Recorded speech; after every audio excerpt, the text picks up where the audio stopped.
قل يا عبادي الذين أسرفوا على أنفسهم لا تقنطوا من رحمة الله إن الله يغفر الذنوب جميعا. قل يا عبادي الذين أسرفوا على أنفسهم لا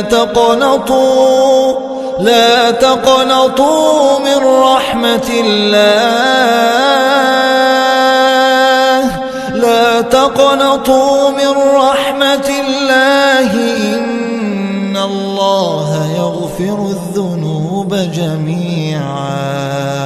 إنه هو الغفور